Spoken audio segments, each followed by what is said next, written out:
Many classic horror icons such as Giger's xenomorphs, Silent Hill's Pyramid Head, and other disturbing creatures share common characteristics. Pale skin, dark sunken eyes, elongated faces, sharp teeth, and the like.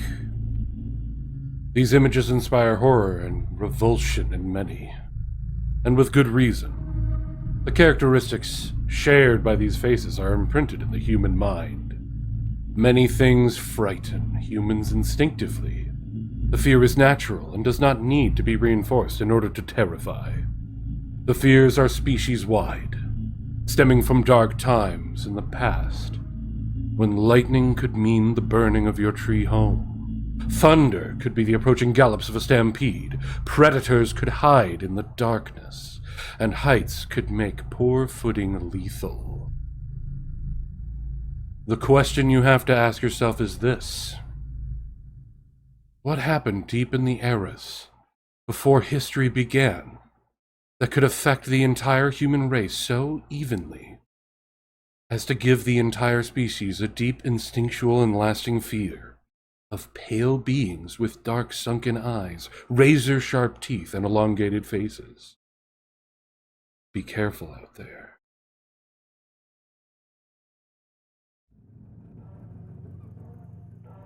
On several occasions, my interest in the supernatural has taken me to some of the most prestigious seats of learning in the entire United Kingdom. From the venerable halls of Oxford and Cambridge, to the more humble surroundings of inner-city colleges and schools. My pursuit of evidence is to substantiate such claims has rarely been fruitful. However, while exploring the University of St. Andrews in Scotland, I found a rather interesting tome hidden away in a dark and musty corner of the campus library. The book itself was unusual. Its cover bound in a weathered and blackened leather, which unashamedly wore the wrinkles and cracks of time. It dated back to the 16th century, and seemed to contain various descriptions and accounts of the daily lives of the people of Ettrick, a small isolated town built in the South Moorlands of the county. Perusing the volume, there were a variety of entries from a number of authors, spanning a 60-year period. It seemed to have been handed down from town elder to town elder over time. And to be quite frank, most of it contained idle musings on the townsfolk and plans for a number of humble building projects and improvements. Just as I was about to conclude that the book was of little interest to me, I noticed on the inside of the back cover that someone had drawn a picture. It was elegantly depicted, but I would never have described it as a pleasing sight. In fact, my immediate reaction was one of disgust upon first viewing it. The combination of the harsh, almost angry black lines used and the stark imagery of the scene as relayed by the artist left me with a thoroughly unpleasant impression of its subject. I shuddered as I cast my eye over it in an attempt to take in the picture of what seemed to be of a man, tall, with long, thin arms and legs. His face was partially obscured by one of his gaunt white hands, but what could be seen was monstrous. A prominent vein protruded from his forehead, leading up to a pallid, bald head. His eyes were deep set into his skull, and the surrounding woods seemed to twist and lean away from him fearfully.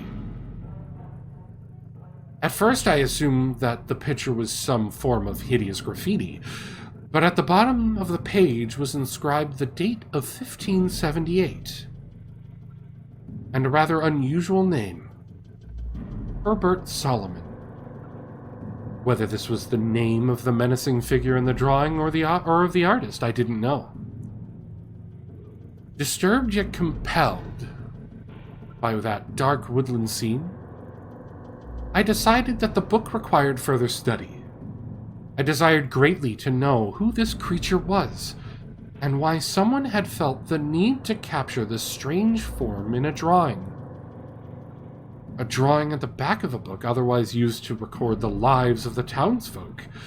On closer inspection, what surprised me further was that the same image seemed to recur elsewhere in the book, but drawn by apparently different individuals. Within the book, I found numerous mentions of Herbert Solomon, and it became clear quickly that he was indeed an emaciated man in the picture. He had lived in the 16th century on the outskirts of Ettrick Town. It was a small and underdeveloped place, surrounded on all sides by thick cover of Ettrick Forest, which itself sat in the midst of a vast region of southern moorland.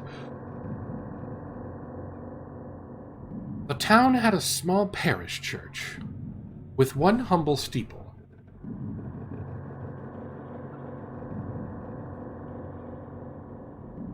An inn normally used by those traveling through the unforgiving countryside, and quaint cobbled streets which wound their way around the stone cottages in the town. According to the descriptions in the book, during the December of 1577, children began to disappear from the town. The first was a young girl by the name of Alana Sutherland.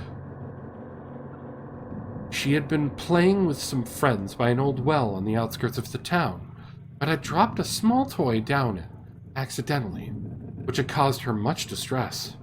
Unable to retrieve it, she returned home to borrow some string and an old hook in the hopes of being able to fish the doll out of the water below. She was last seen walking towards the well just as the sun set.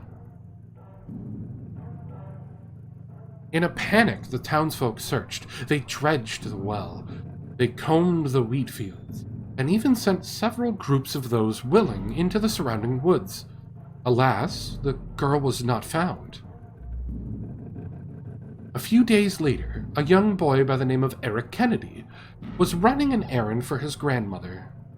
It was dark, but he had only to take some wool over to the Munro place as way of thanks for the grain they had provided.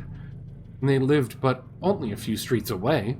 It was assumed that at least the center of the town would be safe. But the boy never completed his errand.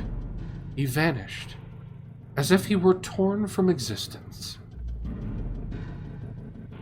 By the end of January, an unusually bitter winter had caused significant damage to the town and its people. Large, thick sheets of ice and snow covered each house and building. Several people died from the cold alone, and the general mood of Ettrick Town was a somber one. Despite these trying times, the townspeople were more concerned with the safety of their offspring. In total, 7 children had now disappeared without rhyme or reason. Whole families wept in despair, and the people of Ettrick began to view one another suspiciously. They knew the truth. Someone was taking their children from them. By mid-February, 2 more went missing, and accusatory glances were now being shared between every family and every member of the community. The town elder decided to act, and took upon himself the arduous task of identifying and catching the fiend. Bureaucratic discussions were had, church groups convened, and in every house, in every street, in every corner of Ettrick, one name crossed the lips of its inhabitants: Herbert Solomon. The more the name was mentioned, the more certain his guilt became. Herbert Solomon was an outsider. He lived in a small wooden cabin amongst the woods which surrounded the town, and due to his unfortunate appearance, tended to avoid human contact. What his malady was, no one was sure, and in the unenlightened times of the 16th century Scotland, many believed that he was cursed. Modern eyes would have guessed him to be the victim of a wasting disease.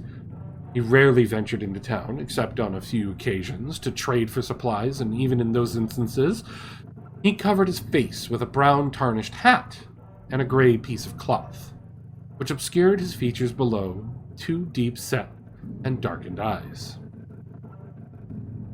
Several of the townsfolk told stories of Herbert Solomon. According to these accounts, he would stand on the edge of the forest, watching the farmers till their lands, and their children play in the fields. It was his fascination with children which left many feeling uneasy. Some of the town's children returned home from playing near the woods on a number of occasions with beautifully crafted dolls and toys. They were a present from Herbert Solomon. And being innocent children, they could not know of the dangers therein. When the children began to disappear, eyes immediately turned to the strange man living in the woods. Accusations were carried by the whispers of fearful parents. And as the whispers increased in number, so did their volume, until it was decided that Herbert Solomon must be stopped. On a cold February night, the elders of the town decreed that Solomon should be arrested immediately. Grief, anger, resentment, and fear grew to a fever pitch with this news, and every man, woman, and child set out across the fields, entering into the surrounding forest in search of the child killer Herbert Solomon. Details of exactly what occurred that night are limited, but it seems as though the people of Ettrick Town attempted to remove Herbert from his small cabin by setting it on fire. The crowds cheered as the heat grew and the fire rose. His screams echoed throughout the woods, finally to be silenced by the flames. The townsfolk believed that justice had been done, and while the grief of the parents whom had lost their children could never be quenched, there was at least the satisfaction of knowing that the man responsible was now dead.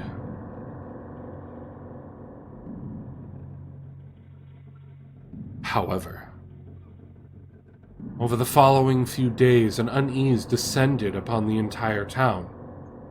Stories began to spread of strange encounters in the streets at night, a gaunt, shadowy figure prowling the cobbled stones. Hiding in the darkness within a week, numerous residents claimed to have woken up during the night to the petrifying sight of an unwelcome visitor. One account was of an elderly lady who woke to the sound of something rustling under her bed, only to nearly die of shock as a tall, thin man pulled himself out from underneath. She fainted, but not before she saw his face. A withered complexion, as if ravaged by disease, his eyes blacker than night, his hands comprised of tightly pulled skin over a bony exterior. Another story consisted of a local tradesman who, while investigating a noise from his cellar, was confronted by a hideous figure, so tall and gaunt that it had to hunch over to avoid the low ceiling entirely. Its sheet-white face flickering in the candlelight. The man managed to escape, but he refused to re-enter those premises. It became clear to the townspeople that the vengeful ghost of Herbert Solomon was still searching for other victims from beyond the grave. His hate and hideous form haunting the town which murdered him. With each passing day, the sightings grew in intensity and number. A fog descended on the town, and people wept and grieved as the sound of Herbert Solomon's terrorized each person night by night. He was seen wandering amongst the wheat fields, in the cellars and lofts of cottage houses, his long, gaping footsteps ringing out each night through the streets of Ettrick Town. They had been cursed. In life, Herbert Solomon had taken and murdered their children, and now in death, he seemed to possess the twisted means to terrorize the entire town. Then the unthinkable happened. Another child went missing. A young orphan girl, who often wandered the streets when she could not find a place to call home for the night, was heard screaming for her life. The townsfolk rushed to their windows, looking out but not daring to leave the imaginary safety of their houses, paralyzed by fear. The screaming ceased quickly, and moments later, wandering aimlessly out of the fog, came the menacing figure of Herbert Solomon. He rushed down the street, his lifeless arms bashing against the houses which he passed, scraping the doors and windows with his rigid fingers, emitting an unnatural yell of anger and hatred on his way. The girl was gone, and the town grieved once more. In the preceding days, the fog grew denser, and with it came the unwelcome news of 2 more children taken. One a girl who, after having a raging argument with her family, left the house never to be seen again. The other a boy named Matthew, the son of a notable drunk, who was taken from his own bed by the hands of Solomon while the father lay unconscious from drink. During a church service, the unthinkable happened. Solomon appeared briefly in the aisles of the church, seemingly unaffected by consecrated ground. The congregation whimpered in horror and disdain as his warped, spindly form walked slowly behind a pillar and then vanished. It was indeed a show of influence. Hope was almost lost. Not even a place of worship could deny him. And he was now capable of entering any home at night, and then taking whatever or whomever he wished. The town had to act, or abandon the place altogether. But there was no guarantee that the curse of Solomon would not follow. The local vicar, a man by the name of Mackenzie, was asked by the people of Ettrick to use any sacred power which was ordained to him. In an attempt to destroy or banish the spirit of Solomon, a plan was provided. The vicar and a few chosen individuals armed with torches, swords, which had been blessed, and vials of holy water, would take guard over the town, waiting for the cursed figure of that child killer to show his face once more. Then they would confront him.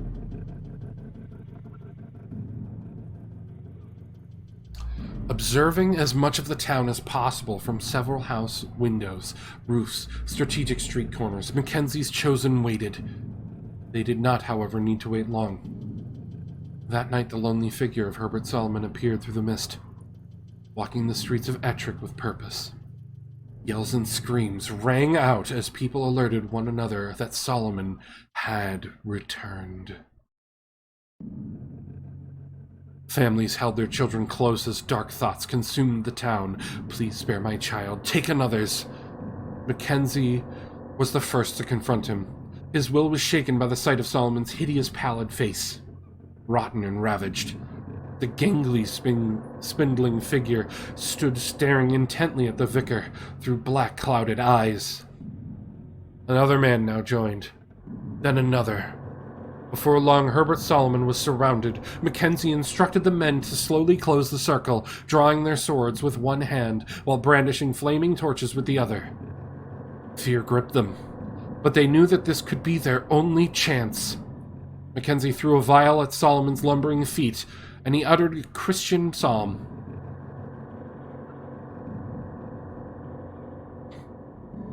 Another man struck out with his torch.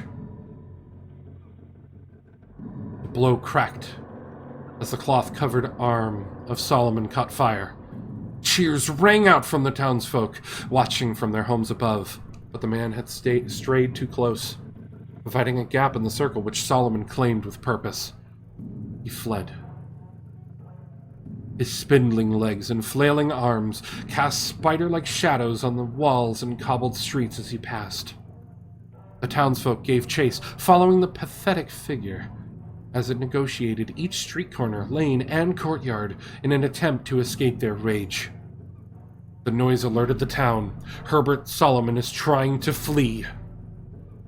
From every home across the town, people poured out of their houses, carrying whatever they could as way of a makeshift weapon. They flooded the streets and ran towards the protestations. Shouts and screams of Solomon's pursuers. With every turn of a cobbled street corner, Solomon was running out of place to hide. Finally, as he stumbled down the street's main street, he stopped. The townsfolk had blocked all escape routes, He was trapped. Mackenzie pushed his way to the front of the crowd, asking for quiet and calm as he approached the hunched, defeated figure of Herbert Solomon. He and his chosen few were going to rid the town of Ettrick of this abomination once and for all. Vial in hand, accompanied by several large, bullish men brandishing swords, Mackenzie approached slowly, reciting verses from the Bible. Through dark eyes, Herbert Solomon observed the townsfolk, their faces etched with hate and thoughts of revenge. Moving towards him, and then he simply turned and entered an open doorway next to him. The people gasped, and Mackenzie and his followers rushed inside after him. The house they had entered was still, and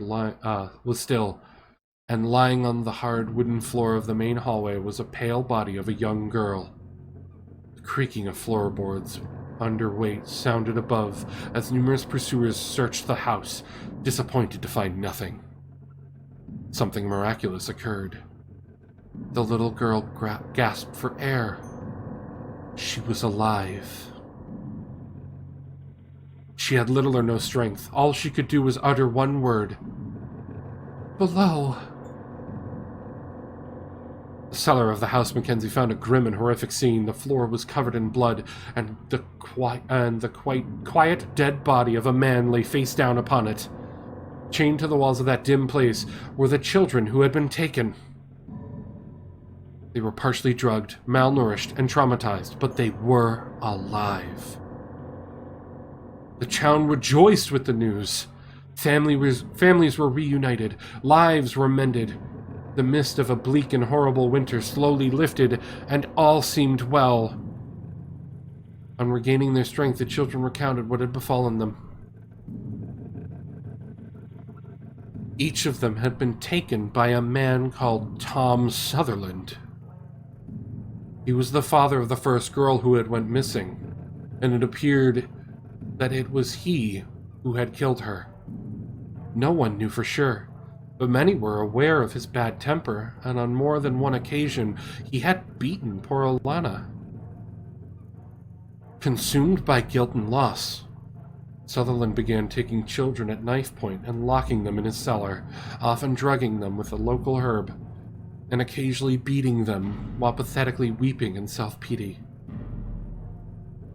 On the day that the children were found, Sutherland entered the cellar drunk, carrying a knife and rope. He began striking the children once more, and told them that one would die that day. He untied one of the children and pinned her to the ground with his knees, the knife hovering over her neck. But just as he was about to plunge the blade into her, someone entered the house. Sutherland grew ferocious with anger. But whoever was standing at the top of the staircase struck such fear into him that he quickly backpedaled into the cellar. Ducking under the doorway was the tall, scarred figure of Herbert Solomon. At the sight of him, and now being free, the little girl crawled quickly between Herbert's long legs. She was free, but too weak to run. She fainted before she could escape the house. Details of what happened to Tom Sutherland were muddied by the unstable, semi-conscious condition of the witnesses, but it was clear that his neck was broken, his head twisted with such force that it faced an unnatural, opposite direction. There were various accounts of subsequent glimpses of Herbert Solomon, and some of the children claimed to find beautifully crafted dolls and toys on occasion sitting at the edge of the woods. But of course this cannot be substantiated. Indeed, I would have said that the entire story could not be substantiated if it were not for the events which I experienced several months after reading that old book in the depths of St. Andrews University. A colleague and a dear friend of mine invited me to stay at this family home for a few days in the countryside. I knew that the house was in the borders, not half an hour's drive from Ettrick, and could not miss the chance to have a closer look at the area. I had managed to persuade the powers that be to allow me to take the book from St. Andrews and show it to my friend. He had a particular interest and not insignificant knowledge of the history of the area. I thought perhaps he could shine a light on the curious tale. His family were very kind to me, and the house and its grounds were serene in the summer sun, with his children playing in the fields, having a carefree, happy time. After reading the book, he told me that it was fascinating, and that he knew of a local poem which had been written in the 17th century about a man called Solomon who killed children, but he could not tell me any more. The next day, we heard screams coming from nearby the house. It was my friend's little girl. We raced outside following the cries for help over an old fence and down a steep grassy hill. We reached a winding and furious river. The girl had fallen in and was clinging to a large tree root, which thrust out from the opposite embankment into the water. The root was wet, and my friend let out a scream of anguish as his daughter lost her grip, being swept down the stream towards a large formation of huge sharp rocks, which jutted out from beneath the surface. The river would not let go, and was throwing her around with such force that it was difficult to see how she could survive. Filled with the abject terror that she could drown, we finally made it to the water's edge. As we rushed into the murky torrent, we watched helplessly as the poor little girl was about to crash into the rocks. We were too far away. Suddenly, our attention was grabbed by the cracks and creaks of a tall, gaunt figure at the other side of the river, rushing out of the woods at tremendous speed. On the opposite bank, with one swift motion, a thin, bony hand plunged into the violent water, prevailing against the immense currents, finally pulling the young girl to safety. She was alive, frightened, crying, but alive and unhurt. The pale-faced, emaciated figure placed the girl gently on the ground, stared at us from across the water through darkened eyes as we ourselves clambered to safety, then turned and disappeared into the woods, fading away to nothing but a memory. Even in death, Herbert Solomon was the kindest and gentlest of souls.